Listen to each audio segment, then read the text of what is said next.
बिस्मिल्लाहिर्रहमानिर्रहीम। अस्सलाम वालेकुम नाज़रीन, आप यूट्यूब चैनल देख रहे हैं। मैं इमरान खान हूँ। एक तो कादी फ़ायद ईसा साहब ने एक लेटर लिखा, वहाँ से हम बात शुरू करते हैं। कादी फ़ायद ईसा साहब ने जो लेटर लिखा है वो 5 चीफ जस्टिस जो है हाई कोर्ट के उनको लिखा, इस्लामाबाद में, सिंध में, बलूचिस्तान में, खैबर पख्तूनख्वा में और लाहौर हाई कोर्ट में। और उनसे उन्होंने कहा कि जी वो नाम बताएं जजेस के जिनको हाई कोर्ट्स के अंदर अपॉइंट किया जा सकता है। उन्होंने बताया जी कि मैं जब जज बना हूँ उसके बाद की उन्होंने सूरत हाल बताई कि किस किस तरीके से सुप्रीम कोर्ट ऑफ पाकिस्तान में जजेस तैनात किए गए, फिर किस तरह से फेडरल शरीयत कोर्ट है उसके बारे में बताया, फिर बाकी सारी चीज़ें। और उन्होंने कहा जी कि अब जो है वो जजेस की तादाद क्योंकि कम है हाई कोर्ट्स में तो बताई जाए। साथ ही 13 सितंबर को supreme judicial commission of Pakistan का इजलास बुलाया गया है जिसमें जजेस की तैनाती के हवाले से मुबैना तौर पे फैसला किया जाएगा। मैंने पिछले वीलॉग में इसके हवाले से आपको एक डिटेल खबर दी थी। हसनात मलिक साहब के हवाले से मैंने कुछ इन्फॉर्मेशन भी आपके साथ शेयर की थी जिसमें वो ये बता रहे थे कि जजेस की तैनाती का जो तरीकाकार है उसका जो आइन का आर्टिकल है उसके ऊपर भी डिस्कशन होगी। अब क्योंकि हुकूमत भी इसके साथ छेड़छाड़ करना चाहती है और जजेस की तादाद के बारे में मैं एक चीज़ आपको और बताऊँ।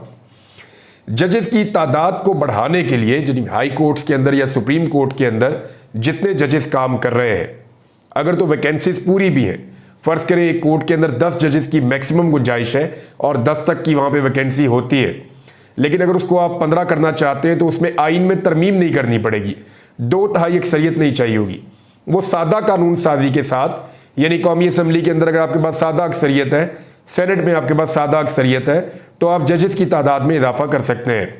अब क्योंकि कादी फ़ायद ईसा साहब या उनकी सोच के हामिल जजेस वहाँ अक़लियत में हैं सुप्रीम कोर्ट ऑफ पाकिस्तान में, लिहाजा ये तादाद बढ़ा के, और ये मैं अपने से नहीं कह रहा क्योंकि मेरे पास इसका बड़ा कम नॉलेज होता है, ये जो कोर्ट रिपोर्टर्स हैं वो रोज़ाना बताते हैं, जो वहाँ सीनियर जर्नलिस्ट है इस पे एनालिसिस करते हैं वो रोज़ बताते हैं, जो वकला है वो बताते हैं कि एक्चुअली ये इसलिए हो रहा है कि कादी फ़ायद ईसा साहब की अक़लियत को वापस अक्सरियत में बदलने की कोशिश की जाए। अब देखें, ये तो एक प्रोसेस है जिसमें कादी फ़ायद ईसा साहब ने डाल दिया कि हाई कोर्ट के जो चीफ जस्टिस हैं वो पोटेंशियल कैंडिडेट्स जो है, जो बेहतर कैंडिडेट हैं जिनको जज बनाया जा सकता है, उनके तरह नाम रिकमेंड कर दें ताकि उनमें से जज बनाए जा सके हाई कोर्ट के अंदर। लेकिन एक मामला है इसमें जो ज़रूर उठाया जाना चाहिए। आपको याद होगा कादी फ़ायद ईसा साहब से पहले चीफ जस्टिस से जस्टिस उमर अता बंदयाल साहब। मैं उन दिनों में किसी खबर से भी वाकफ नहीं था तो मुझे इन सारी चीज़ों का नहीं पता था। ये मैंने अभी किसी का ट्वीट पढ़ा तो मुझे जहन में आया कि इसके ऊपर रिसर्च की जाए। तो जब मैंने रिसर्च की तो मेरे सामने बहुत सारे अखबारात खुल गए। इसमें जो है वो डॉन है, इसके अंदर जो है वो एक पेपर मेरे पास यहाँ पे बिजनेस रिकॉर्डर है, ट्रिब्यून है, ये तमाम जो पेपर्स हैं इन्होंने इसको रिपोर्ट किया था। जब जस्टिस उमर अता बंदयाल साहब ने अपनी रिटायरमेंट से 2 माह पहले ये इजलास बुलाया था जुडिशल कमीशन ऑफ पाकिस्तान का और उन्होंने जजों की तैनाती करने की कोशिश की थी उस वक्त, तो उस पर काजी फ़ायद ईसा साहब ने बड़े सख्त किस्म के एतराज़ात किए थे और उस वक्त पूरे पाकिस्तान में रुला पड़ गया था। कादी फ़ायद ईसा साहब ने एक लेटर भी लिख दिया था। पाकिस्तान में बुनियादी तौर पे जो बड़ा रोला पड़ गया था वो ये कि भाई 2 महीने बाद ये चीफ जस्टिस जाने वाले हैं तो ये क्यों जजों की तैनाती कर रहे हैं, इनका अब नहीं बनता कि ये जजों की तैनाती करें, तो जो जजेस की तैनाती है वो आने वाले चीफ जस्टिस यानी कादी फ़ायद ईसा साहब करेंगे। ये रोला डल गया था। अब कादी फ़ायद ईसा साहब के जाने में भी तो 2 माह रह गए, बल्कि 2 माह से भी कम वक्त रह गया है। 25 अक्टूबर को कादी साहब ने चले जाना है और अभी जो है वो आज जब मैं और आप बात कर रहे हैं तो 29 अगस्त है, तो कादी फ़ायद ईसा साहब की मुद्दत मुलाजमत खत्म होने वाली है। तो 2 माह पहले अगर एतराज़ किया जा रहा था जस्टिस उमर अता बंदयाल साहब के ऊपर, तो 13 तारीख को सितंबर की जब कादी फ़ायद ईसा साहब ये कर रहे होंगे तो उनका टाइम तो बहुत थोड़ा 1.5 माह का रह जाएगा। तो क्या कादी फ़ायद ईसा साहब को वो करना चाहिए जिसकी उन्होंने खुद मुखालफत की थी? अभी एक और चीज़ भी कादी साहब ने उठाई थी, उन्होंने कहा थी छुट्टियां चल रही हैं और छुट्टियों के अंदर आपने इजलास बुला लिया। लेकिन आपको याद होगा आज से कुछ अर्सा पहले, कुछ दिन पहले कादी फ़ायद ईसा साहब ने छुट्टियों के दरमियान ही इजलास बुलवाया और बुलवाकर 2 एडहॉक जजेस लगवाए। याद आ गया आपको? यानी 4 वो लगाना चाहते थे लेकिन 2 उन्होंने लगवाए और छुट्टियों के बीच में लगवाए। जिस चीज़ पे कादी फ़ायद ईसा साहब ने तनकीद की जस्टिस उमर अता बंदयाल साहब पे, तकरीबन वो सारी चीज़ें कादी फ़ायद ईसा साहब ने उससे ज़्यादा बुरे तरीके से की हैं। मिसाल के तौर पे वो जज साहब को कहते थे इतने अरसे से सीटें खाली हैं, केसेस बहुत ज़्यादा हैं, जजेस लगाइए, लेकिन उससे ज़्यादा अरसे तक खुद भी उन्होंने सीटें खाली रखी और जजेस को नहीं लगाया, क्योंकि वो इंतज़ार कर रहे थे कि जो सीनियर मोस्ट जजेस हैं उनमें से एक दो जज ऐसे थे, एक लाहौर हाई कोर्ट के चीफ जस्टिस थे और एक चीफ जस्टिस थे पेशावर हाई कोर्ट के, वो ये चाह रहे थे कि वो दोनों पहले रिटायर हो जाएं। वो रिटायर हो जाएं तो फिर उसके बाद जो है, क्योंकि वो कादी साहब की सोच से उनकी कोई मुताबिकत नहीं थी, तो वो रिटायर हो जाएं तो उसके बाद जो है वो नीचे से कोई जजेस लिए जाएं। तो अब वो जजेस लिए गए हैं। बहरहाल ये एक चीज़ है, मैंने आपको रिपोर्ट कर दी है, और 23 जजेस लगाने की जो वजह है वो भी मैंने आपको रिपोर्ट कर दी। नवाज शरीफ साहब का बैरून मुल्क जाना, देखिए मियाँ साहब के लिए बड़ी अजीब मुश्किल है। लोग उन्हें पाकिस्तान में इग्नोर कर रहे हैं। मियाँ साहब मरी रोड पे निकलते हैं, लोग मुंह ही नहीं लगाते, लोग खड़े होकर देख रहे हैं मियाँ साहब जा रहे हैं, वरना यही मियाँ साहब थे। मियाँ साहब गुजर नहीं सकते थे कहीं से, लोग इन्हें मसीहा समझते थे। लेकिन उस दौर में लोगों को लीडर का शायद मतलब ही नहीं पता था, लोगों ने मियाँ साहब कोई डीलर कोई लीडर समझ लिया था। तो ये हमने सूरत हाल देखी हुई है, मियाँ साहब की बड़ी मकबूलियत हमने पाकिस्तान में देखी हुई है। लेकिन अभी लोग मियाँ साहब को इग्नोर करते हैं, बिल्कुल वैसे ही जैसे बरतानिया में करते हैं। तो फिर पाकिस्तान में रहने का फ़ायदा क्या, बरतानिया ही चले जाते हैं। दूसरा, ये जो इतने इनकलाब ला रहे थे सेहत के अंदर पंजाब में, तो मियाँ साहब का इलाज तो पंजाब में नहीं हो पाएगा। मियाँ साहब को तो दोबारा यूरोप जाना पड़ेगा, बरतानिया जाना पड़ेगा। तो बरतानिया में इलाज करवा लें, लेकिन मेरी दुआ है कि अल्लाह ताला मियाँ साहब को सेहत अता फरमाए। किसी की बीमारी का मजाक कभी नहीं उड़ाना चाहिए, कभी किसी की बीमारी का मजाक नहीं उड़ाना चाहिए। लेकिन मामला यह है कि मियाँ साहब जब पिछली मरतबा गए तो मियाँ साहब ने 4 साल तक कौन सा इलाज करवाया, कोई डिटेल ऐसी नहीं है। मियाँ साहब एक डील के तहत गए थे और डील के तहत वापस आ गए, और अब फिर मियाँ साहब एक डील की तलाश में बाहर जा रहे हैं, क्योंकि बाहर जाने के लिए भी मियाँ साहब को कुछ तकोदो करनी पड़ेगी। मेरी इत्तला के मुताबिक अभी तक तो उनको वैसी इजाज़त नहीं है जैसी वो चाह रहे हैं। एक और चीज़ जो है कि इमरान खान साहब ने वैसे भी पाकिस्तान से बाहर जाना लीडर्स के लिए बड़ा मुश्किल कर दिया। माजी में ना ये बड़ा आसान हुआ करता था कि जो लीडर उठा वो पाकिस्तान से बाहर चला गया, स्टेटस सिंबल हुआ करता था कि जनाब फलां सियासतदान है, उनका इलाज चल रहा है अमेरिका में, उनका इलाज चल रहा है यूरोप में, उनका इलाज चल रहा है इटली में, महंगी महंगी बीमारियां तो महंगे महंगे इलाज, कि जनाब इनके इतनी ये कौम की टेंशन लेते हैं, इतना ज़्यादा ये कौम के लिए काम करते हैं कि बेचारे बीमार हो जाते हैं तो पाकिस्तानी डॉक्टरों के पास इनका इलाज भी नहीं होता। ये बेचारे बाहर जाके इलाज करवाते हैं, वापस आके फिर कौम की खिदमत करते हैं। वो पहले ये बड़ी ऑनर की बात समझी जाती थी कि लीडर्स पाकिस्तान से बाहर चले गए हैं। लेकिन इमरान खान साहब ने जो कर छोड़ा है, यानी वो एक आदमी उठा, अजीब दरवेश आदमी है, उसने उठ के नारा लगाया ऊंची आवाज में कि मेरा जीना मरना पाकिस्तान में है, मैं इस मुल्क को छोड़कर नहीं जा रहा, मेरी कोई प्रॉपर्टी भी पाकिस्तान से बाहर नहीं है। तो जब इमरान खान ने यह कहा तो लोगों को समझ आई भी लीडर ऐसा भी होता है। वो लिफ्ट से गिरा, उसकी गर्दन के ऊपर बहुत जबरदस्त चोट लगी, शदीद जख्मी हो गया। बहुत लोगों ने कहा बाहर जाके इलाज करवाए, नहीं गया।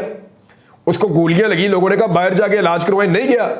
वो पाकिस्तान से बाहर जाने के लिए तैयार ही नहीं था, वो पाकिस्तान के अंदर ही रहना चाहता है और पाकिस्तान के अंदर सियासत करना चाहता है। तो मियाँ साहब जैसे जो सियासतदान हैं उनके लिए बड़ा मुश्किल हो जाता है, क्योंकि वो पब्लिक में एक हीरो की तरह रहना चाहते हैं। लेकिन जब असल हीरो आया और उसने असल पैटर्न सेट किया तो उसके ऊपर चलना बहुत मुश्किल है। मिसाल के तौर पे आइंदा जेल में जाना किसी भी सियासतदान के लिए अजाब बन जाएगा, क्योंकि देखिए सियासतदानों को आदत है कि 10 से 15 दिन 20 दिन में वो बीमार हो जाते हैं जेल में, और वो बीमार होने के बाद फिर जेल के अस्पताल में या दीगर किसी और अस्पताल के अंदर अपना बाकी टाइम गुजारते हैं। लीडर जेलों में नहीं रहते पाकिस्तान में, ये ट्रेंड नहीं है। और अगर रहते भी है जेलों में तो ऐसी क्लास में रहते हैं जो बड़ी फर्स्ट क्लास किस्म की होती है, बड़ी शानदार किस्म की क्लास होती है। लेकिन इमरान खान साहब ने जो स्टैंडर्ड सेट कर दिया एक सेल के अंदर रह के, और जिस किस्म की सख्ती वो आजकल के दिनों में तन्हाई और सख्ती बर्दाश्त कर रहे हैं, ये एक ऐसी चीज हो गई है कि आइंदा लीडर जेल में जाना ही नहीं चाहेंगे, क्योंकि जेल में जाएंगे तो बीमार होना पड़ता है, बीमार होंगे तो लोग गालियां देंगे, लोग कहेंगे भी वो इमरान खान 70 साल से ज्यादा उम्र का, वो 1 साल से ज्यादा जेल के अंदर पड़ा हुआ है और उसने एक दफा शिकवा नहीं किया, ना वो एक दफा बीमार हुआ, ना उसने एक दफा रोना धोना किया, ना उसने कोई और बहाना लगाया, ना वो पाकिस्तान से बाहर जाना चाहता है, ना वो डील करता है। तो जेल में जाना भी सियासतदानों के लिए बड़ा मुश्किल कर दिया है। एक और खबर है नाज़रीन, खबर तो अफसोसनाक है लेकिन मुझे आपके साथ शेयर करनी पड़ेगी। खबर है जी पंजाब पुलिस के हवाले से। पंजाब पुलिस ने एक बड़ा अजीबोगरीब काम किया और बड़ा मायूस किया। कच्चे के अंदर आपको पता है कि एक ऑपरेशन अब करना पड़ेगा, क्योंकि वहां पे हमारे 12 पुलिस एहलकारों को शहीद कर दिया गया कच्चे के डाकुओं की जानिब से। उन्होंने आजकल अपने यूट्यूब चैनल भी बनाए हुए हैं, वो वहां से जनाब वो कह रहे हैं हमें सब्सक्राइब करें और वो वीडियोस बना बना के डाल रहे हैं कच्चे के डाकुओं के जो वहां पे साथी हैं उनके।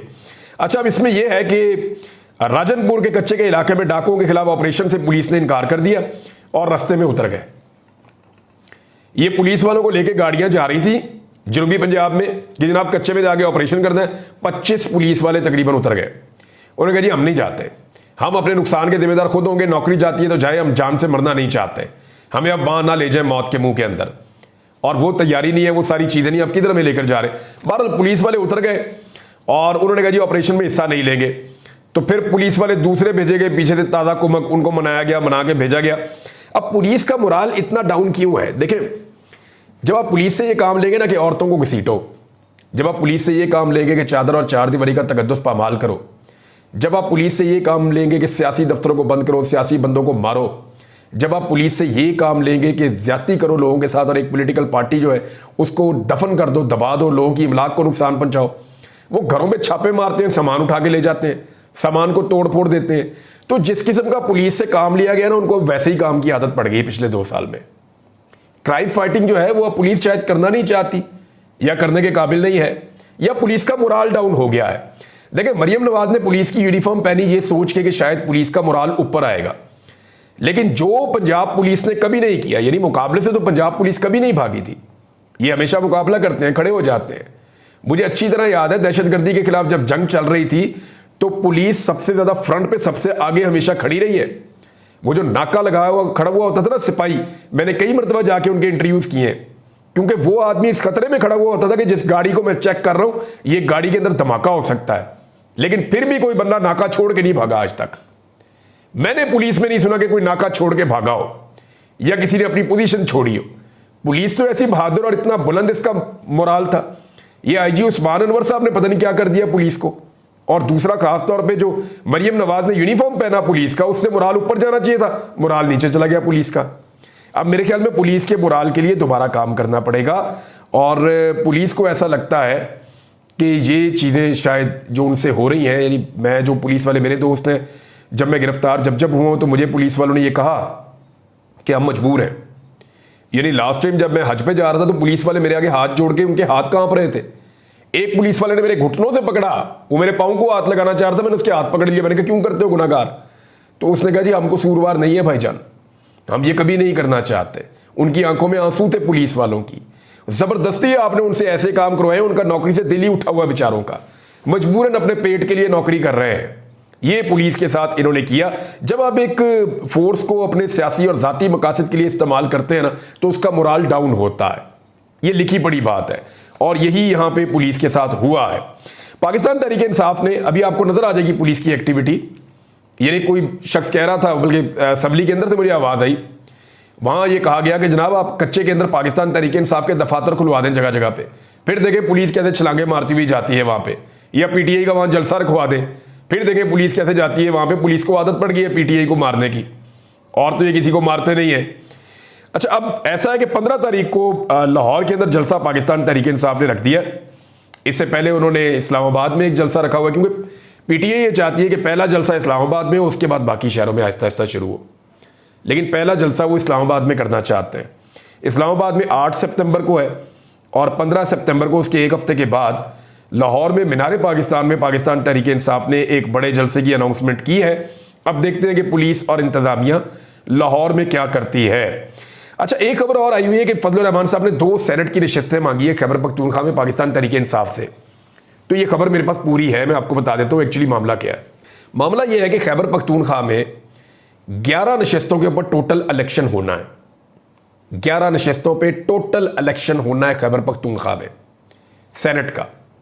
अच्छा, पाकिस्तान तहरीक इंसाफ 10 सीटों के ऊपर बिल्कुल जीत सकती है, साफ, बिल्कुल नीट एंड क्लीन 10 सीटें पाकिस्तान तहरीक इंसाफ जीत सकती है। फजलुर रहमान साहब के पास 1 सीट की जो वोट है वो पूरे नहीं है, उनको पीपल्स पार्टी और नून लीग के वोट लेने पड़ेंगे। लेकिन फजलुर रहमान साहब जब नून लीग और पीपल्स पार्टी के वोट लेंगे तो फिर उनको वोट देंगे भी, कौमी असेंबली में जाके देना पड़ेगा उनकी 2/3 अक्सरियत करवाने के लिए। तो फजलुर रहमान साहब को पीटीआई ने कहा था जी हम आपको 1 सेनेटर दे देंगे, आप पीपल्स पार्टी से और पीएमएल-एन से वोट आप ना लें, हम आपको 1 सेनेटर दे देंगे, बाकी 10 हम ले लेंगे। लेकिन उसके बाद कुछ और हुआ। वो ये हुआ कि पीपल्स पार्टी ने कहा ठीक है जी, हम एक अमीर तरीन आदमी को खड़ा कर देंगे सेनेट के नशिस्त के ऊपर और वो आपके एमपीएस को खरीद लेगा, क्योंकि वहां तो खुफिया बैलेटिंग होती है। इमरान खान साहब कह के थक गए कि ओपन बैलेटिंग करवाई जाए सेनेट के इलेक्शन में ताकि ये पैसों का इस्तेमाल बंद हो जाए। लेकिन ये धमकाया गया पाकिस्तान तहरीके इंसाफ को कि जनाब पीपल्स पार्टी को भी एक सीट दें आप, नहीं तो फिर हम एक काम करेंगे, आपके एमपीएस को खरीद लेंगे और अपना एक सेनेटर बना लेंगे। इसी तरह पीएमएलएन ने भी धमकी लगाई। अब एक की 4 सीटें, एक की 5 सीटें, और वो दोनों एक एक सेनेटर मांग रहे हैं। तो मेरी इंफॉर्मेशन के मुताबिक जो पहले फॉर्मूला तय हुआ था जिसमें अनअपोज्ड इलेक्शन होना था, बिला मुकाबला इलेक्शन, उसमें 8 सीटें पीटीआई, 1 सीट नून लीग, 1 सीट पीपल्स पार्टी और 1 सीट फजल रहमान। और वो भी इसलिए कि पाकिस्तान तहरीके इंसाफ को अपने एमपीएस पे एतबार नहीं है। पाकिस्तान तहरीके इंसाफ को ऐसा लगता है कि उनके एमपीएस बिक जाएंगे और खुफिया बैलेटिंग के अंदर वो खामोशी से वोट डाल देंगे, पीपल्स पार्टी को या बेच देंगे या पीएमएलएन को बेच देंगे या फजल रहमान को बेच देंगे। तो हमारी जो 8 मिलनी है, जो 10 मिलनी है, वो 8 भी नहीं होनी, 7 हो जानी है। तो इस डर से वो 8 के ऊपर खुश हो गए थे। लेकिन अगर फजल रहमान के साथ वो अपनी पूरी अलैग सलैग कर लें और अपने एमपीएस को अपने कंट्रोल में रखें तो वो 9 भी हो सकते हैं 8 से। लेकिन उसूलन पाकिस्तान तहरीके इंसाफ को 10 सेनेटर मिलने चाहिए। ये सिचुएशन मैंने आपके सामने रखी है, मुझे नहीं पता इसके ऊपर अभी फैसला क्या होना है। नाज़रीन, एक अजीबोगरीब खबर मैं आपको बताता हूं। ये जनाब सेक्रेटरी पानी और बिजली हैं, वफाकी सेक्रेटरी पानी और बिजली, इनको बुलवाया गया था सेनेट में। सेनेट की कमेटी है, कायमा कमेटी होती है सेनेट की, और उसके बाद ये इख्तियार होता है कि वो किसी भी महकमे को बुला के उससे सवाल जवाब कर सकती है। मैंने इसकी मीटिंग्स अटेंड की हुई हैं, तो मैं जानता हूं कि ये बड़े तगड़े लोग होते हैं। पाकिस्तान का अपर हाउस है, पाकिस्तान का ऐवान बाला है, और वहां पे जो सेनेटर्स बैठते हैं उनके पास ये इख्तियार है कि वो किसी भी सेक्रेटरी को बुलाएं और उससे कुछ रिकॉर्ड मांगे तो वो देने का पाबंद होता है। लेकिन अब आप इंटरेस्टिंग बात ये देखें कि जो आईपीपीज के साथ मुआहदे हैं उनकी तफसीलात मांगी गई और सेक्रेटरी पानी और बिजली ने जवाब दिया कि ये आईपीपीज एक पोशीदा मर्ज है, हम इसके मुआहदों को कमेटी में नहीं दे सकते, हम इतने सीधे साधे नहीं कि इतना ऊपर हम सारी तफसीलात दे दें। अच्छा, उनसे पूछा गया कि आप क्यों नहीं दे सकते वो मुआहदे हमें, यानी टैक्स दिए लोगों ने, और टैक्स जिन लोगों ने दिया, जिनका पैसा जा रहा है, उनका ये हक है ये जानने का, उनका खून निचोड़ा जा रहा है, आप हमें बताएं। यानी ये तो वही बात होगी कि चोरी और ऊपर से सीनादोरी। आप हमें क्यों नहीं ऑडिट करने दे रहे, इसका आप हमारे सामने रखें इस चीज को। आईपीपीज को बंद करें, वो बहुत पैसा कमा चुके हैं, ज्यादातर आईपी मालिकान मकामी है। लाहौर का सबसे बड़ा इन्वेस्टर एक पुलिस अफसर है, ये बातें वहां पे कही गई। लेकिन सेक्रेटरी ने रिकॉर्ड देने से इनकार कर दिया, साफ इनकार किया, नहीं देता हूं। आप अंदाजा करें कि यह माफिया कितना तगड़ा है, ये कितने ताकतवर लोग हैं कि सेक्रेटरी को इस बात का खौफ ही नहीं है कि उसका ओहदा चला जाएगा, उसको इस बात का खौफ ही नहीं है कि उसके खिलाफ कोई कार्रवाई हो जाएगी। उन्होंने कहा नहीं देता रिकॉर्ड, जाओ जो करना है कर लो। ये हालत है पाकिस्तान के ऐवान बाला की, और इतनी ताकत है आईपीपीज की। तो पाकिस्तान में डैम्स कैसे बनेंगे, पाकिस्तान में सस्ती बिजली कैसे बनेगी, पाकिस्तान में वो इंडस्ट्री कैसे लगेगी, पाकिस्तान के अंदर ऐसे सोर्सेज से बिजली कैसे बनेगी जो सस्ती हो और आवाम को उससे सहूलत मिले। ये तो पैसा आईपीपीज की जेब में जाना है। जो सेक्रेटरी इतना दंदनाता फिर रहा है, आप सोचें जिनके बल पे वो उछल रहा है वो खुद कितने तगड़े होंगे। अब तक के लिए इतने, अपना ख्याल रखिएगा, अपने चैनल का भी। अल्लाह हाफ़िज़।